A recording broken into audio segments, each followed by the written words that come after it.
Yambanje kubasuza mwese rero mukomeje kubana natwe muri cyangwa se kuri IM Media. IM Media ni YouTube channel izajya bazana ubusesenguzi ndetse n'ibiganiro bitandukanye ku byerekeranye n'abantu n'ubuzima bw'abantu bwa buri munsi, ariko ubusesenguzi bwo bwinshi tuzadukora no byerekeranye n'imikino ndetse n'amakuru ajyanye n'imyidagaduro, nibwo busesenguzi twibandaho ndetse n'ibya politiki rimwe na rimwe, ariko ibyinshi bizaba ari ibijyanye n'imyidagaduro ndetse n'ibiganiro byerekeranye n'ubuzima bw'abantu bwa buri munsi. Uyu munsi rero tugiye guhera ku ikipe cyangwa se ku mukino umaze kurangira mu kanya. N'umukino mu by'ukuri wari uw'igikombe hagati y'ikipe ya Liverpool Anfield yari yakiriye ikipe ya Manchester City. N'umukino twavuga yuko warukomeye kuko wagombaga gutanga igikombe, cyangwa se ntabwo ari ugutanga igikombe, cyangwa se ni nko kuvuga ngo gutanga amahirwe menshi ku ikipe yakwegukana igikombe cya shampiyona mu gihugu cy'Ubwongereza Premier League, kuko ahantu ibintu bigeze harakomeye, amakipe ari kuryana isataburenge. Niyo mpamvu uyu mukino wahuzaga amakipe abiri ari mu makipe atatu, amakipe atatu ya mbere ariyo ikipe ya Liverpool na Man City ndetse n'ikipe ya Arsenal. Arsenal ku munsi w'ejo yitsindiye umukino wayo wa mbere ndetse yari yicaye no ku ntebe ariyo iyoboye. Uyu mukino rero waje ukurikira ugomba kugaragaza ikipe igomba guhita ifata umwanya wa mbere, kuko aya makipe yari gukina umukino wasigaye kubera ko Arsenal yari imbere yabo umukino umwe, nubwo ari kuri uwo mwanya itatinzeho birumvikana, kuko ubu ngubu ikipe ya Liverpool nyuma yo kunganya igitego 1-1 ihise yifatira umwanya wa mbere. Ikipe ya Man City ndetse n'ikipe ya Arsenal ziza ku mwanya wa kabiri, aho nta nota zirushanwa, ahubwo harimo ikintu cy'ibitego. Ikipe ya Arsenal ikaba ifite ibitego byinshi kurusha ikipe ya Manchester City. Ngibyo rero ngira ngo nibyo tujye kuganiraho cyane cyane turibanda kuri uyu mukino, kuko ikigaragaye ngewe magingo cyangwa se ngize icyo mvuga navuga yuko ikipe ya ikipe ya Manchester City,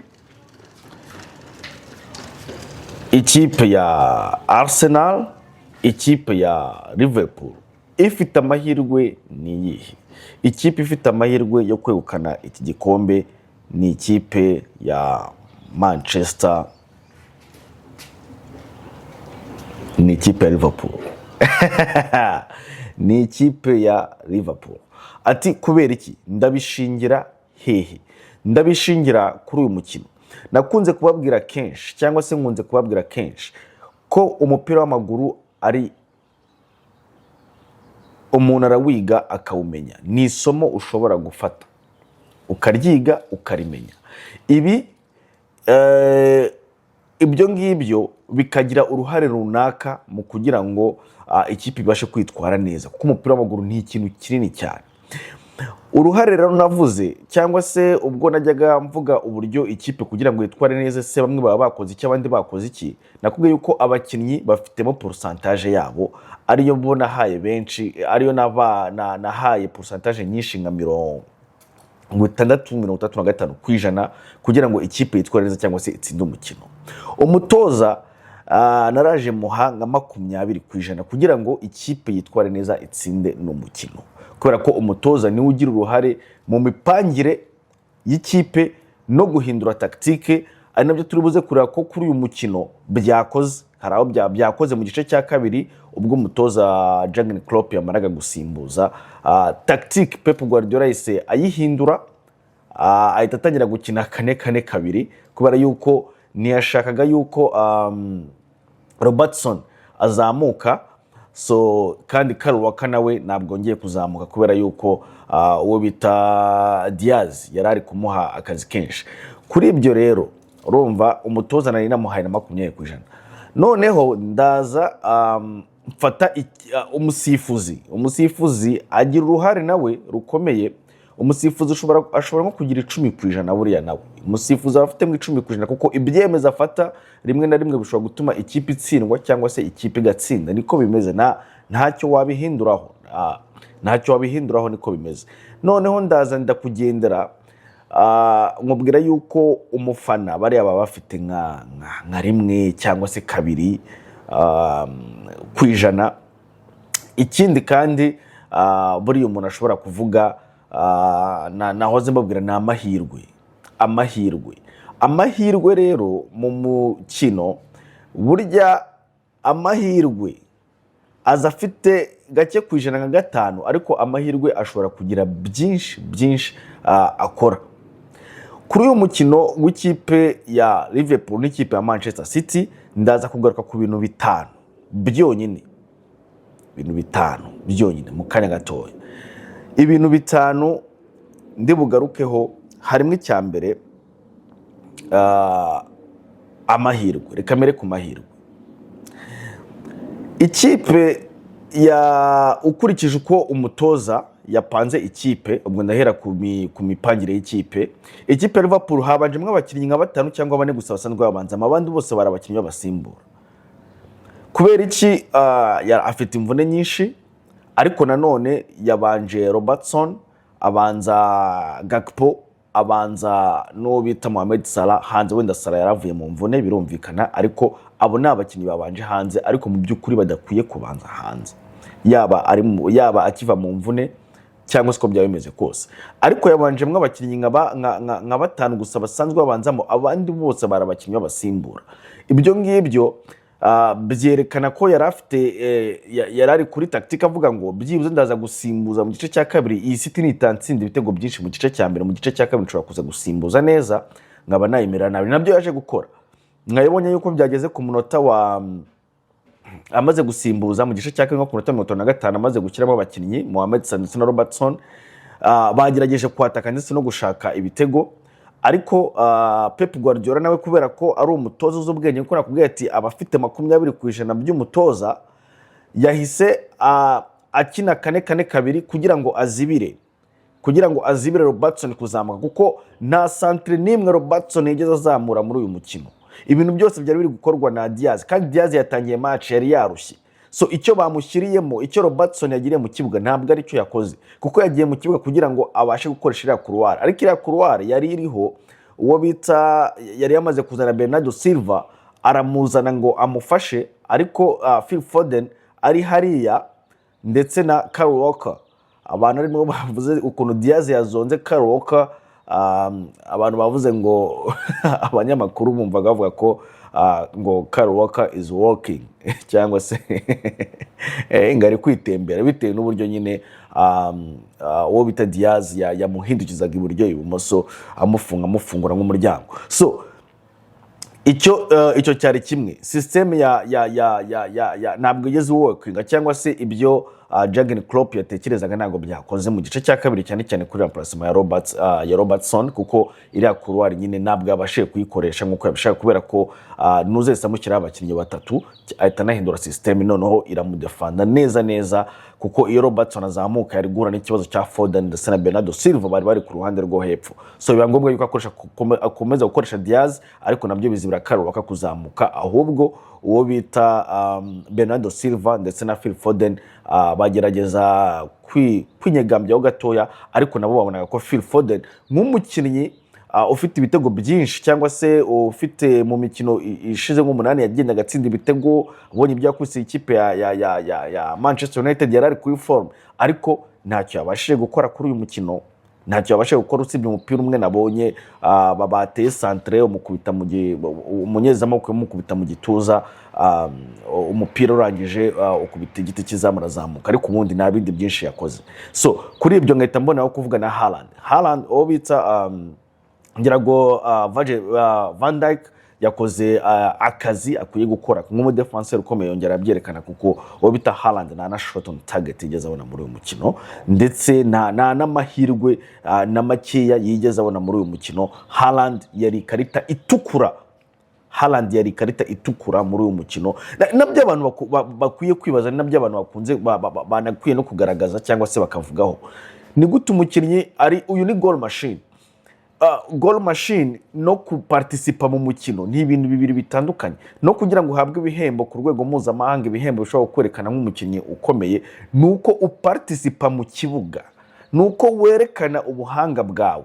Nibyo inshundura zinyeganyeza, ariko dushobora gutekereza ko uzinyeganyeza kubera ko ufite Kevin De Bruyne, kubera ko ufite Phil Foden, kubera ko ufite Bernardo Silva, kubera ko ufite abo ba Kovacic, ufite ba Rodri, kubera ko ufite ba Doku. Abo ni abakinnyi bakomeye bashobora no gutanga assist, kandi iyo bari gukina ko kurabibona ko mu kibuga harimo impinduka.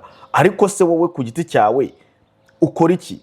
Nk'ubu ndakubwira yuko iyaza kuba nkuko mbivuga uyu Haaland yaza kuba ari umuhanga, buriya kwataka no kudefanda umuntu ashobora kubaza ngo ni ikihe kintu gikomeye. Ariko ngenda kubwiza ukuri ko kudefanda birakomera kurusha kwataka, kubera ko umudefenseur agomba kugira reaction yihuse. Umudefenseur asabwe kugira, ndagira ngo munyumve neza, umudefenseur asabwe kugira reaction yihuse cyane cyane, ariko urumva kugira ngo adefande umwataka. Umwataka umupira ushobora kuza agatekereza kujya iburyo agahita agaruka ibumoso akabona gutera mu izamu. Ibyo ngibyo umwataka abitekereje ku bwa mbere. Umudefenseur agomba guhita abitekereza ko ari byo yatekereje, noneho akamubuza gukora icyo gikorwa. Niba mwabibonye muri uyu mukino, Haaland na option nimwe yarafite, uwo bita Van Dijk yari yamurangije, yamurangije ku buryo nta kintu yagombaga gukora. Ngira ngo ikindi kintu mvugana ndi bugarukeho ku gitego cya mbere cy'ikipe igitego cya mbere cy'ikipe igitego cya mbere cy'ikipe ya Man City, namwe mwabibonye, muri no kubibona kuri aya mashusho ndi kubereka hano. Ni gute McAllister, wenda McAllister ntabwo ari umudefenseur sibyo, ariko murambibabwira ngewe nta umukinnyi mugufi, umukinnyi mugufi ku mwanya wari wo wose yaba akinaho, umukinnyi mugufi ama option nkeya kurusha umukinnyi muremure. Umukinnyi mugufi ama option nkeya kurusha umukinnyi muremure. Ni bamwe yabonye kuri uyu mukino, uwo bita uriya musore w'ikipe Ake yagerageje ari kudefanda uyu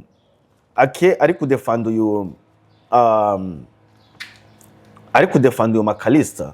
Niba mwabibonye, McAllister urabona yari corner sibyo, yari corner. Noneho Ake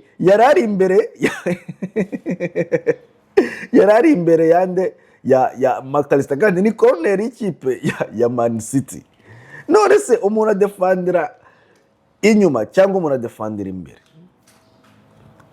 Umwanya Ake ariho niho McAllister yagakwiye kuba ari. Noneho Ake aramusunika kubera nta nikosa ririmo, ni uguproteja. Yamuproteje baro kugira ngo abone space iriya bariza gucamo, kugira ngo ikipe ya Manchester City ibone igitego. Na niko byagenze ajya kubona igitego cyayo, yayiproteje, araproteja, ubundi umupira bari naho uca igitego kijyamo.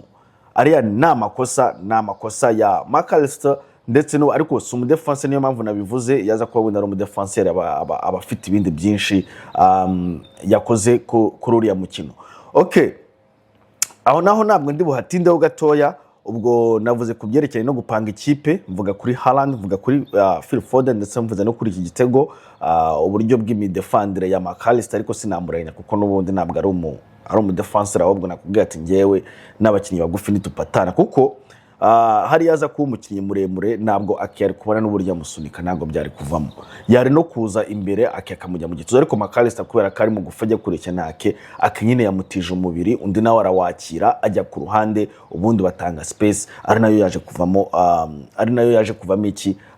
kuvamo igitego. Ikindi kintu ngira ngo ndi buvuge hano, cyangwa se ariko nari butindeho, ni ikijyanye na Kevin De Bruyne. Kevin De Bruyne nyamuneka biriya bintu nta muntu ujya ubikora kuri Pep Guardiola. Hari abatoza utajya uzanaho ibintu by'imikino. Buri gihe mbabwira yuko umukinnyi ahembwa amafaranga menshi kurusha umutoza, sibyo? Ariko umukinnyi umwe ntabwo aruta ikipe. Umukinnyi umwe ntaruta ikipe. Ntabwo bizashoboka yuko urumva, ni nayo mpamvu umuntu umwe ntabwo aruta ikipe, niyo mpamvu babyita ikipe. Iyo ikipe gutsindwa umutoza niwe wikorera kuko n'umwe, ikipe igasigara y'abakinnyi 11, sibyo? Rero ntabwo Kevin De Bruyne kugaragaza kurakara no kutishimira icyemezo cyo gusimbuzwa akigira kuri Pep Guardiola katemeye ibyo akoze, birabishobora kumukora kuko Pep Guardiola no mutoza utavugirwamo. Ni umutoza, nta mukinnyi n'umwe ufite uburenganzira bwo kubwira umutoza akaza kwiye gukora. Ese byibuze wagakwiye gukora mu kibuga wagakoze mbere yuko uza kubwira umutoza uburyo agomba gusimbuza no gupanga ikipe no gukina ibyo ashaka. Yagusimbuje kuva sici kubera ko yari afite ibindi bintu yo gutekereza ashaka gukora, kubera ko ni uri hanze. Wowe uri mu kibuga ntabwo ushobora kureba ibyo umutoza mugenzi wawe ari kugerageza gushaka gukora. Umutoza ari hanze kandi ni n'akazi ke ko kureba uburyo uriya mutoza ari gupanga no guhagarika abakinnyi be, noneho akareba solution cyangwa se igisubizo afite kugira ngo azane ikipe ye. Biriya bintu, iriya reaction ntabwo ari y'umukinnyi. Nibyo afite statistique nziza cyane zigaragaza amaze kugira uruhare mu bitego 13 mu mikino 12 amaze gukinira ikipe ya Manchester City muri iyi saison cyangwa se muri uyu mwaka wa 2024. Afitemo ibitego 2 akagira assist 11. Urumva ko no umukinnyi mu by'ukuri utuma abandi batsinda, aribo navugaga baharanye mu kanya n'abandi bose batandukanye.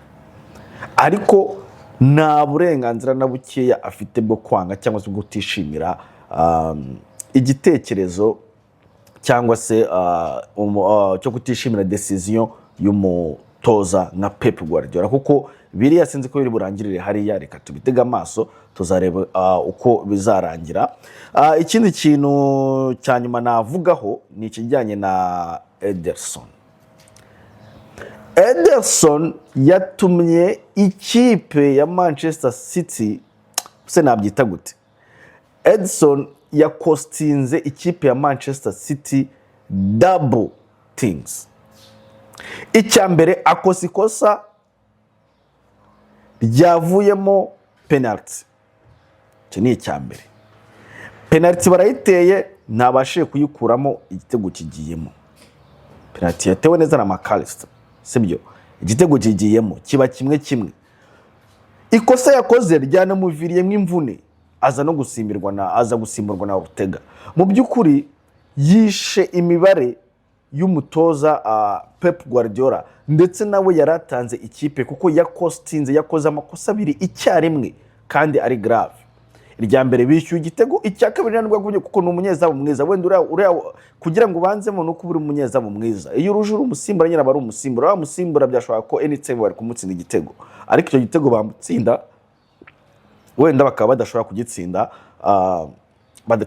kugitsinda. Ederson yakoze ikosa rivamo penalty, aranavunika arasimbuzwa, amukostinga remplacement. Wenda hari abamusimbuje, hari gusimbuzwa undi mukinnyi wenda mu b'imbere kugira ngo asatire ashaka igitego.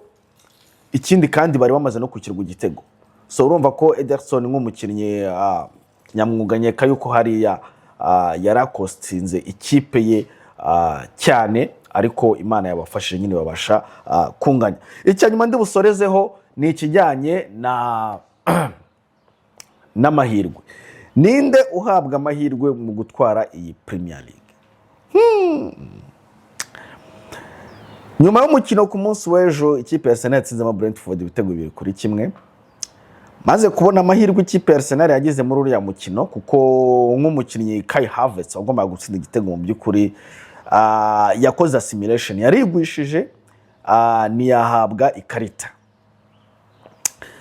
Biriya bisobanuye iki? Kwigwisha nuhabwe ikarita ni icyemezo cy'umusifuzi, sibyo? Kuko umusifuzi mu kibuga nakubwiye yuko afitemo uruhare rwe nk'urwa 15% mu mitsindire cyangwa mu gutsindwa kw'ikipe, my friend. Icyambere afite uburenganzira bwo gutanga ikarita y'umuhondo, iy'umutuku cyangwa se gusifura ikosa. Ariko biriya barabyihoreye, ariko mu by'ukuri amaso ya benshi yabonaga yuko iriya yari ikarita y'umuhondo kandi yari kwita iba ikarita y'umutuku, kuko uriya yari afite indi karita y'umuhondo, so yari gugomba guhita abona ikarita y'umutuku Kai Havertz. Noneho kiriya gitego wenda ntabwo cyari gutsindwa, no kuba ikipe ya Arsenal kuba iri gukina ari 10 wenda byari guha amahirwe ikipe ya Brentford yo kuba yabona igitego. So ari yanyita amahirwe ikipe ya Arsenal yari ifite. Ariko kandi njye nakubwiye ngo amahirwe ahantu bigeze ahangaha ni amahirwe, kuko Arsenal wenda nzagira umunsi wo gusesengura umwanya wa mbere cyangwa se izatwara igikombe cya shampiyona mu minsi iri imbere. Ariko Arsenal ifite amahirwe yo gutwara iki gikombe cya shampiyona bitewe n'amahirwe igenda ibona. Ariko nanone ikipe ya Liverpool nayo ifite amahirwe. Nta kuntu waba ufite abakinnyi batandatu badasanzwe babanzamo, ufite gusa abakinnyi 5 basanzwe babanzamo, urumva n'umunyezamu. So nukuvuga ngo mu by'ukuri byari ikibazo gikomeye. So nk'ibyo rero bishatse kuvuga cyangwa se byerekana iki? Kuba atatsinzwe uyu mukino, kuba Pep Guardiola ufite ikipe full squad yuzuye yose atabashe gutsinda uyu mukino, na amahirwe Jurgen Klopp wari no gusezera, kubera ko ari no gutoza sezo ya nyuma nkuko bivuze ko azasezera muri summer. Anasezeye neza by the way, sibyo? Ariko Anfield n'ubundi ikomeje kuba ipusi y'umukara ku ikipe ya Manchester City, ntage hatsindira pe ni hatsindira, bakomeje kubyerekana. So kuba tabashije gutsinda ikipe yari irimo imifungo nk'iriya, noneho no mu myanya ikomeye, ibaze mu myanya y'inyuma no hagati niho hari ikibazo.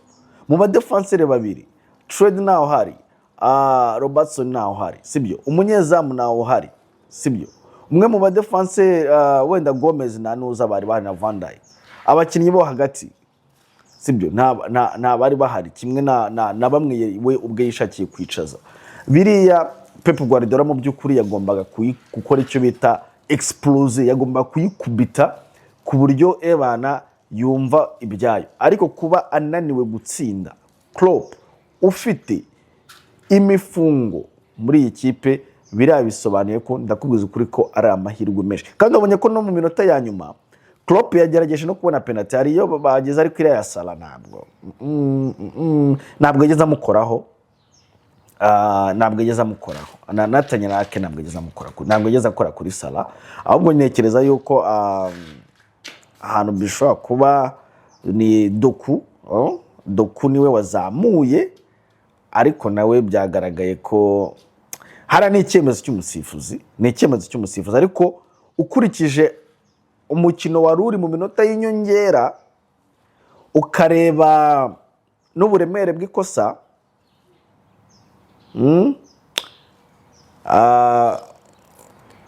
umusifuzi yitwaye neza cyane hariya ntabwo ari ikosa. Hari urusifure wateza ibibazo kurusha uko warireka. Hariya ubundi uramutse usifuye wateza ibibazo byinshi kurusha uko warireka. Kandi ubu basigaye barazanye na VAR, barabanza kureba no kuri VAR bakamubwira ati oya nta cyabaye, umukino ni wikomereza. So urumva rero amahirwe abuze yo gutsindira ikipe ya Liverpool idafite abakinnyi bakomeye, bira nabyo byerekana yuko ari amahirwe ya Liverpool. Kuri ibyo rero ngiye Man City sinyibona ku gikombe, ndabara amakipe abiri, Liverpool ndetse n'ikipe ya Arsenal. Eko guess what? Amahirwe menshi 30%, nange 40%, 40%. Ubundi amahirwe ari munsi ya 50%. No kuvuga amakipe yose abagifite amahirwe, ariko 40% ikipe ya Liverpool izatwara iki gikombe cya shampiyona. Abakinnyi bayo nibagenda bagaruka, bakazagera mu kwezi kwa gatanu bose baragarutse bameze neza. Ikindi kintu kiri gutanga amahirwe menshi nuko ikipe ya Manchester City n'ikipe ya Arsenal zifitanye umukino. So urumva Liverpool nta mikino isigaye iri inyuma ikomeye ifite, urumva? sibya hari umukino wa Chelsea ndakeka. So nta mikino iri inyuma ifite ikomeye, ariko Man City iracyafite kwisobanura n'ikipe ya Arsenal. So aho rero Liverpool ndayiha amahirwe ya 40%, Arsenal 35%, n'ikipe ya Arsenal 30%, n'ikipe ya Manchester City na 28% cyangwa se 30% kugira ngo ibijana ku ijana. Ni gutyo ngiye mbibona. Murakoze cyane, mukomeze mukore subscribe kuri IM Media niba mushaka gukomeza kubona amakuru cyangwa se ubusesenguzi nk'ubu ngubu bugusobanura ukamenya mu by'ukuri ruhago. Burya nimukarebe ruhago kugira ngo gusa murebe. Burya nkunda abafana, sibyo abafana ni inshuti zanjye, ariko umufana nujya unafana ariko ujye ugenda wicare no mu rugo ukore ubusesenguzi bw'umukino. Nituba turi gufana umukino uri kuba ni byiza cyane, ariko na nyuma burya tujye tugerageza kumva n'ibyemezo n'uburyo uyu mukino ukorwa gutya. Murakoze cyane.